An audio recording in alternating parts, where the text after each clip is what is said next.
This is the Horse Radio Network. This is episode 499 of Horse Tip Daily. A different horse tip, a different equine topic, a different equestrian expert every day. Horse Tip Daily brings the world of equine knowledge to you one day at a time. Today's tip is brought to you by EquestrianCollections.com.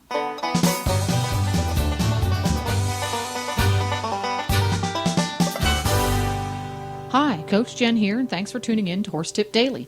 Today's tip is from Reese Koffler-Stanfield, international dressage competitor. Reese is a young and upcoming star in the dressage world here in the U.S. and a popular coach as well. Her students are dressage enthusiasts as well as event riders who are out to improve their scores as well as their overall performances. Today's tip is about teaching flying lead changes, and it's an excerpt from the Horses in the Morning show, originally posted on August 25th, 2011. But first, a word about today's sponsor, EquestrianCollections.com. When you need to resupply, replace, update, or invest in the stuff that makes your horse life possible, stop by EquestrianCollections.com first. Browse through some 7,000 boot choices from great brands like Ariat, Boggs, Mountain Horse, Ovation, Smoky Mountain, and more. Outfit yourself in the latest and the greatest. And don't forget your horse. EquestrianCollections.com offers some 400 blankets, sheets, and coolers from Buckus, Amigo, and Rambo by Horseware, Hug, Kensington, Triple Crown Custom, and Weatherbeta, just to name a few. Your horse will be warm and dry and stylish this winter. Not sure what type of saddle pad you want? Well, go to Equestrian Collections because they have over 600 different choices. No matter whether you ride English, Western, or bareback around the backyard, EquestrianCollections.com has the most amazing selection of brand name products you are going to find anywhere. So stop by today, EquestrianCollections.com. Now, enjoy today's tip. When you're teaching lead changes, flying lead changes, and I want to know, I was trying to think of like something that everybody is going to eventually have to teach their horse, that we could just do a little Ask Reese segment. So to put you on the spot, I should have probably let you know this ahead of time. If you can explain it in short form, what is your way to teach a horse to do a flying lead change? Sure. So in dressage, we see lead changes for the first time at third level test 1, and the event horses see them the first time in the advanced test. What I will tell you is changes themselves are really dictated by the quality of canter. So if you have a good quality of canter, more than likely you will get a good flying change. And so when I have my horses, now the event horses in this case are a little different because they do flying changes when they do jumping. But I like to teach changes pretty early. I like to start changes when my horses, they have a nice balanced canter, usually around 5 or 6. Now, again, these are horses that I have in training, so that they know that this flying change aid is out there. I think a lot of times people wait too long. And both in the dressage and the eventing, you have a lot of counter canter that you show right before you have to teach your flying changes. So I think it's important to teach your horse early on, hey, this is a flying change, this is out here, and then wait a little longer till you have the correct balance. One of the exercises that I want to make sure my horses can do before I really start doing changes, they really want to see a canter transition. Let's say we're on a 20-meter circle, and I want to see a canter walk transition we'll be on the left lead. So you're cantering, and you need to have a balanced canter to walk transition, and then be able to pick up the counter canter lead and a walk transition. Okay. You will see that kind of the same idea in the intermediate test now for the eventers. Same thing, you see it a little bit in dressage. But I want to have the balance to be able to do the counter canter and the walk transition. Once you've kind of gotten over that hurdle, then I like to practice being able to activate my horse a little bit. A lot of times horses will have late changes because they're not active behind. So that's something that we watch from the very beginning. And it just depends. It's a strength issue. I see it a lot in my eventers because dressage horses work on really sitting behind and carrying behind. While, we do a lot of hill work here for that. The adventurers do a lot of hill work, but they do a different type of hill work. So I think that's really important. The other thing I say to my students, unless you've taught changes, even for myself, I like to have a ground person when I start changes, either a trainer or a friend who knows what a clean flying change should be. Once horses do late changes, it's extremely difficult to change that mentality and that mindset. So that's one of the things that I say is when you start changes, have somebody around, at least in the beginning, that knows what they're doing. That would be the way to go there. So those are the kind of things that we start with.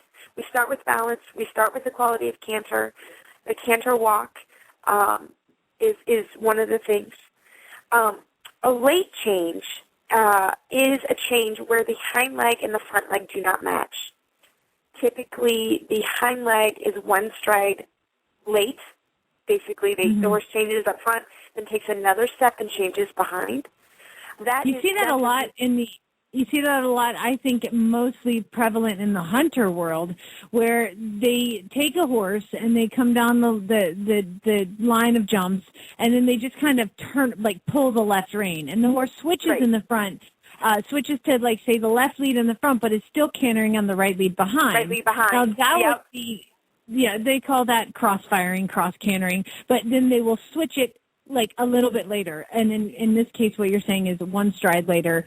And it's definitely, for those who don't know, it's definitely a very challenging ride to be sitting on a horse that is cantering on one lead in the front and one lead in the back. It's awful. Yeah. So you always know when it's happening. Yeah, you do. And in a flying change, it happens pretty quickly. So, sometimes you don't know, you feel it, but it's a difficult thing to change and to fix, because that becomes the way the horse does that flying change. And in dressage, if you get a late change, you will get a 4. So, you want to, it's just one of those things that if you can avoid even going there, that's perfect.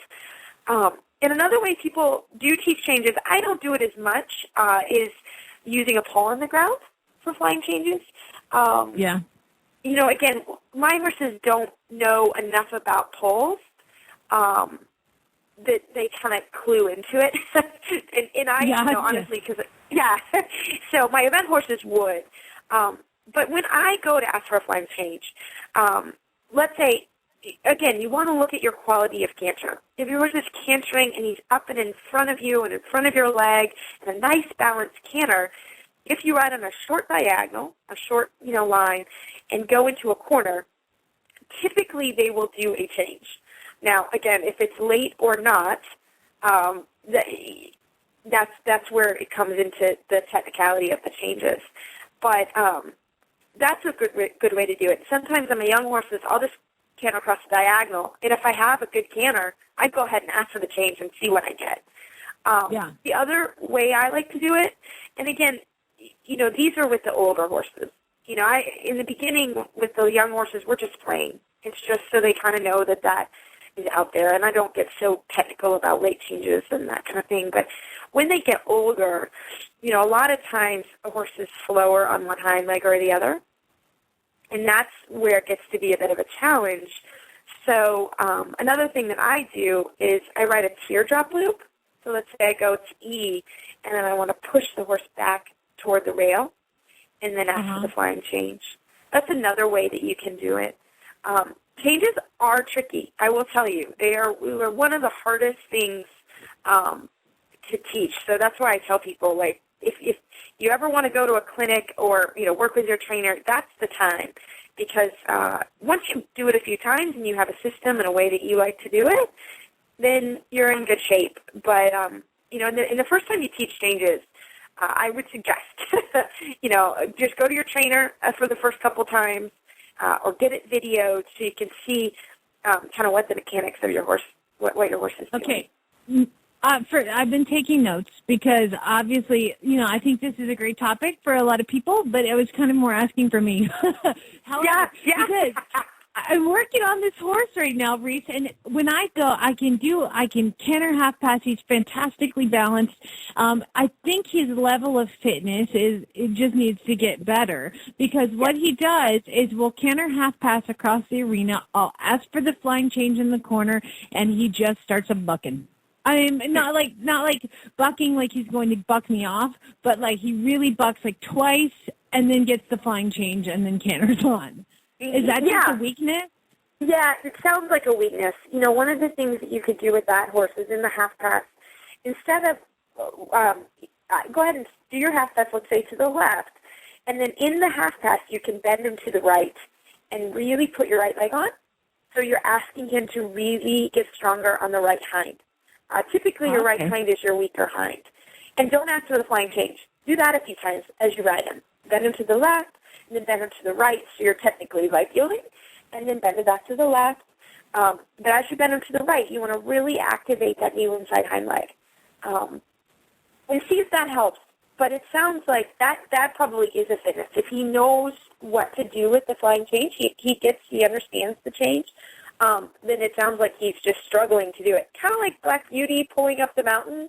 You know, you got to loosen the strap on him. So the bearing rein. Well, there you go. Thanks, Reese, and everyone at the Horses in the Morning show. If you want to hear the remainder of the Horses in the Morning show and find out what all the fuss was about with the bearing rein, just go over to horsesinthemorning.com and you'll see all the shows archived. To listen to all of Reese's tips, go to horsetipdaily.com and go to the experts drop-down menu on the left. All of our experts are right there and alphabetized, easy to find.